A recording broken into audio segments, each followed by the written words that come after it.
तो यहाँ पे आ चुके हैं मेरे स्क्रीन की तरफ। मैं यहाँ पर गूगल पे सर्च कर रहा हूँ आर्किटेक्चर ओपिनियन। आप डायरेक्ट सर्च कर सकते हैं, उसके बाद आपको एंटर मारना है।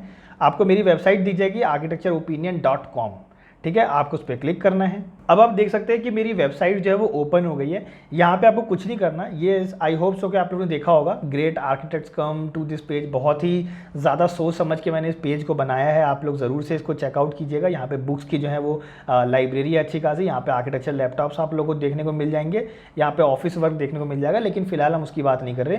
इस वीडियो में बात करेंगे ब्लॉग की। मैंने एक ब्लॉग लिखा है आप लोग के लिए, आप लोग वहाँ से जाके उस टेम्पलेट को ले सकते हैं। तो आप ब्लॉग पे क्लिक करेंगे, डायरेक्ट ब्लॉग आप देखेंगे यहाँ पे लिखा हुआ how to write an email to get a job. ये एक ब्लॉग है।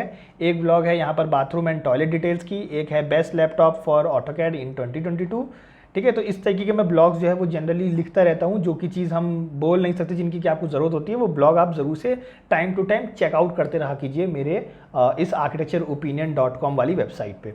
तो यहाँ पे मैं क्लिक करता हूँ how to write an email to get an job. अब जैसे ही आप क्लिक करेंगे यहाँ पे आपको दो टेम्पलेट देखने को मिल जाएंगे, जॉब ईमेल लेटर टेम्पलेट 1 और यहाँ पर है job email letter template to apply in architecture firm as an fresher. यहाँ पर डिफरेंस क्या है नॉर्मल लोगों से लिखने में? सबसे पहला, जब भी आप अप्लाई करें आर्किटेक्चर फर्म में, ये ध्यान रखिए कि आप सर/मैडम मैडम मत लिखिए। मतलब गुड मॉर्निंग सर या डियर सर/मैडम जो लिखते हैं वो मत लिखिए। सबसे पहले आपको पता रहना चाहिए कि वहाँ का प्रिंसिपल आर्किटेक्ट है कौन। उनकी पर्सनल वेबसाइट पे जाके चेकआउट कीजिए कि वहाँ का प्रिंसिपल आर्किटेक्ट या तो सर है या मैडम है, क्योंकि सर और मैडम पढ़ना बहुत गंदा लगता है। ऐसा लगता है कि सामने वाला जानता ही नहीं है कि हम कौन है, उसने बस ऐसे ही रैंडमली अप्लाई कर लिया है, तो ये थोड़ा सा अनप्रोफेशनल लगता है। तो कोशिश कीजिए कि आपको पता रहना चाहिए कि आप सर को अप्लाई कर रहे हो और मैडम को अप्लाई कर रहे हो। अगर आपको दोनों ही नहीं पता है तो कोशिश कीजिए कुछ इस तरीके से लिखने की कि आप उस फर्म का ही नाम लिख दीजिए, ठीक है। तो यहाँ पर मैंने लिखा है good morning, I want to express my interest in the vacancy at your firm. अब क्योंकि मुझे पता है कि उनके फर्म में जो है वो वैकेंसी है, तो मैंने लिखा है I want to express my interest in the vacancy at your firm.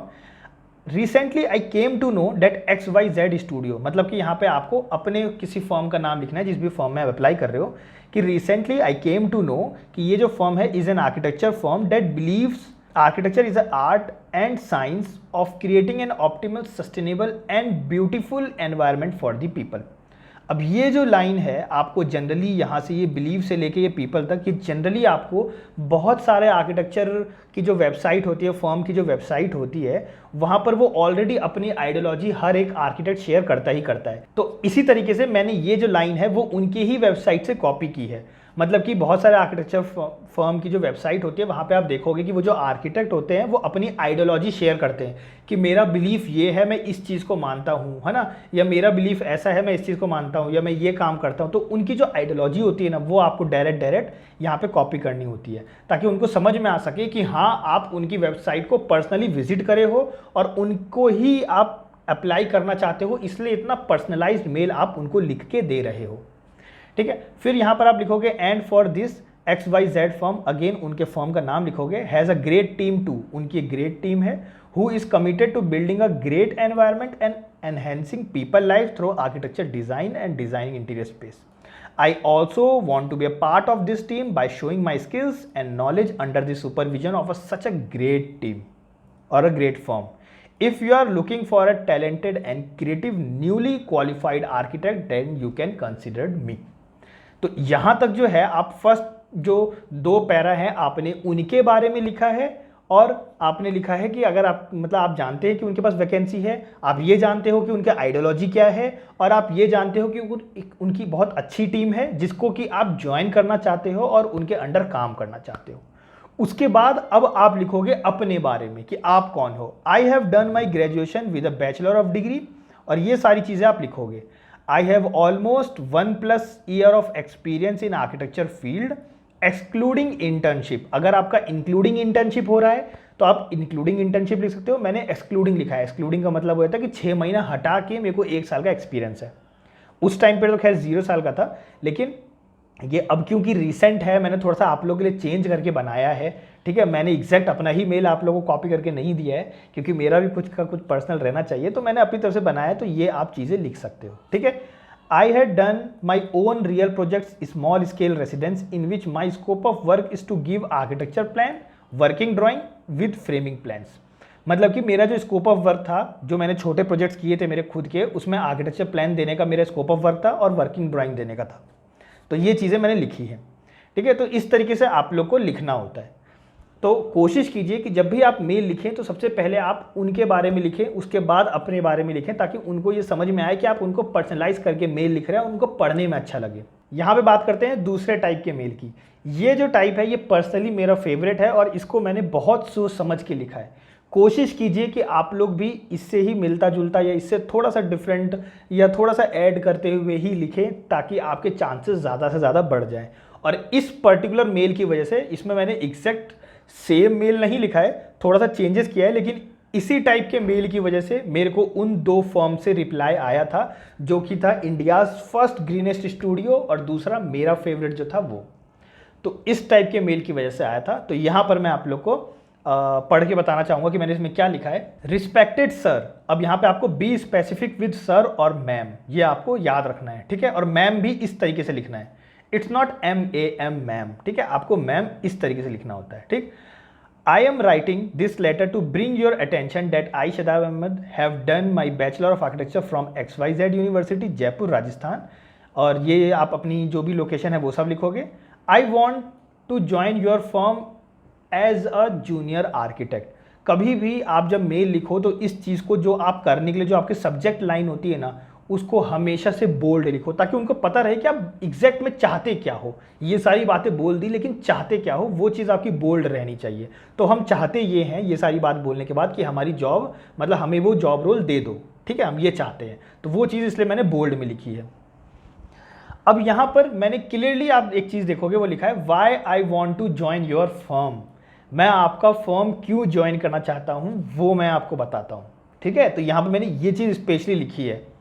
I am eager to learn more with XYZ design studio. जो भी आप आर्किटेक्चर फर्म जिस पे भी आप अप्लाई करना चाहते हो वो आप लिखोगे। It's my dream to work with you because for the last 1 year I am following you on online platform. अब वो ऑनलाइन प्लेटफॉर्म कोई सा भी हो सकता है। मैं यहाँ पर ये बोलना चाह रहा हूँ कि ये मेरा ड्रीम था आपके साथ काम करना, और मैं पिछले लास्ट 1 साल से आपको ऑनलाइन प्लेटफॉर्म पे फॉलो कर रहा हूँ, ठीक है। अब वो इंस्टाग्राम भी हो सकता है, यूट्यूब भी हो सकता है, ट्विटर भी हो सकता है, या उनकी वेबसाइट भी हो सकती है, कुछ भी हो सकता है जिस पे आप फॉलो करते हो। तो यहाँ पर जो उनका था पर्सनली वो था यूट्यूब चैनल, ठीक है। तो मैंने यहाँ पे लिखा है online platform that is YouTube having a channel name XYZ। मैंने उनके चैनल नेम भी बताया कि ये आपके चैनल का नेम है, ठीक है। उसके बाद लिखा है and always check out your website to get an update about your ongoing projects. और हमेशा से ही मैं आपके वेबसाइट पे चेक करता रहता हूँ कि आपके ऑनगोइंग प्रोजेक्ट्स कौन से चल रहे हैं, और जो भी प्रोजेक्ट वो चल रहे हैं ना, वो बहुत ज़्यादा मुझे फैसिनेटिंग लगता है, मुझे अपने से रिलेटेबल लगता है। ये चीज़ें मैंने उनको दिखाने की कोशिश की है कि मेरी ईगरनेस इसलिए है आपको ज्वाइन करने की। उसके बाद मैंने लिखा है I love the ideology and the concept behind every bit of space, even every bit of space, even the furniture in your office.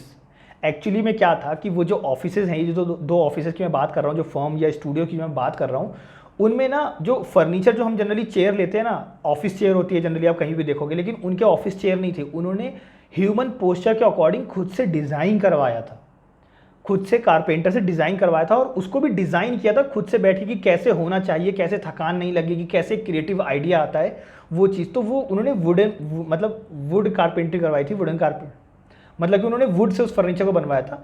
और वो इतना, उनकी आइडियोलॉजी इतनी प्यारी थी कि मैं कनेक्ट कर गया था सीरियसली में। तो वो चीज़ मैंने इनको बताने की कोशिश की है कि मैं आपकी आइडियोलॉजी भी पसंद करता हूँ, और साथ में जो आपने आइडियोलॉजी लगाई है अपने फर्नीचर तक को डिज़ाइन करने में अपने एम्प्लॉयज़ के, ठीक है, वो भी मुझे बहुत प्यारा लगा। ये चीज़ मैं उनको बताना चाह रहा हूँ, ठीक है।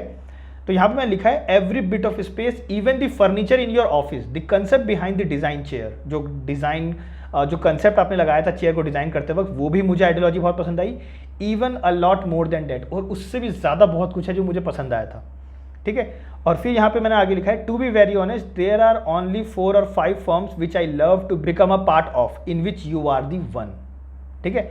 About my eagerness to join XYZ, इतना ये था। उसके बाद अब मैंने मेरी चीज़ें लिखी हैं कि अबाउट माई ईगरनेस। अब मेरी ईगरनेस क्यों है? मेरी ईगरनेस इसलिए है क्योंकि I Shadab Ahmad believe in the concept, मैं खुद कंसेप्ट में बिलीव करता हूँ, and always try to learn about spaces of architecture. I have all the qualities which can assist in the growth and success of your firm. Moreover, my biggest strength is persuasive, logical thinking, engaging personality, respectful, focused, self motivated and have decision making skills. ये सारी वो skills हैं जो मेरे अंदर हैं, जो मुझे लगती है। मैंने कहीं से रैंडम कॉपी नहीं किया है, मैंने पहले सर्च आउट किया कि मेरे अंदर कौन कौन सी क्वालिटीज़ हैं, उनके अच्छे अच्छे वर्ड्स निकाले हैं मैंने गूगल से, उसके बाद यहाँ पर मैंने उनको जो है एक अच्छे से फ्रेज किया है, फ्रेम किया है अपने वर्ड्स को। और फिर मैंने यहाँ पर लिखा है it would be great to be a part of your firm and showcase my skills and experience. I have all the qualities which can assist the growth of your firm. Moreover my strength is hard working. ये दो बार मैंने sorry लिख दिया है, ठीक है। Actually मैं edit कर रहा था इसमें, तो अच्छे से एडिट नहीं हो पाया, लेकिन चलिए फिर भी आप लोग के लिए आपको समझ में आ गया होगा।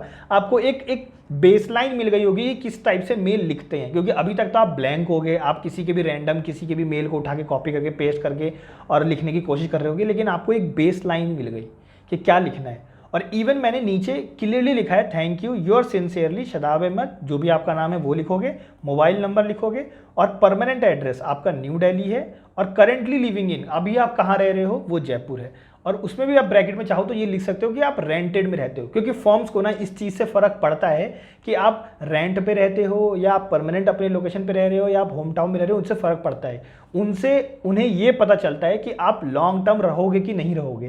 क्योंकि जनरली क्या है कि अगर मैं रेंटेड मतलब रेंट पे रह रहा हूँ जयपुर के अंदर, तो वो ये मान के चलेंगे कि मैं 1 से 2 साल में चला जाऊँगा, या तो मेरी शादी हो जाएगी इसलिए, है ना, शादी के पर्पज़ से चला जाऊँगा, या फिर आप कह लो कि कभी ना कभी तो घर जाना ही है, तो वो चीज़ वो मान के चलेंगे। तो ये सारी चीज़ें आप लिख दोगे तो वो क्लियर रहता है। आप खुद से मत बोलो, लेकिन आप लिख दो ताकि उनको पता रहे कि हाँ ये यहाँ का नहीं है, लेकिन ये यहाँ पर रेंट पे रहता है और एटलीस्ट 1 साल 2 साल तो टिकेगा, उससे ज़्यादा नहीं टिकेगा, ठीक है। अब वो तो बाकी आप पर होता है कि आप टिकोगे कि नहीं टिकोगे, वो सारी चीज़ें, लेकिन आप क्लियर हो, आपने अपनी चीज़ों को क्लियर लिखा है। और आई होप सो कि अगर आपका पोर्टफोलियो भी अच्छा रहा, अगर आपका पोर्टफोलियो और रिज्यूमे भी अच्छा रहा, ये जो मेल है ये आपको उसको मजबूर कर देगा, उस फर्म को मजबूर कर देगा ये देखने पे कि वो आपका पोर्टफोलियो ज़रूर खोल के देखेगा।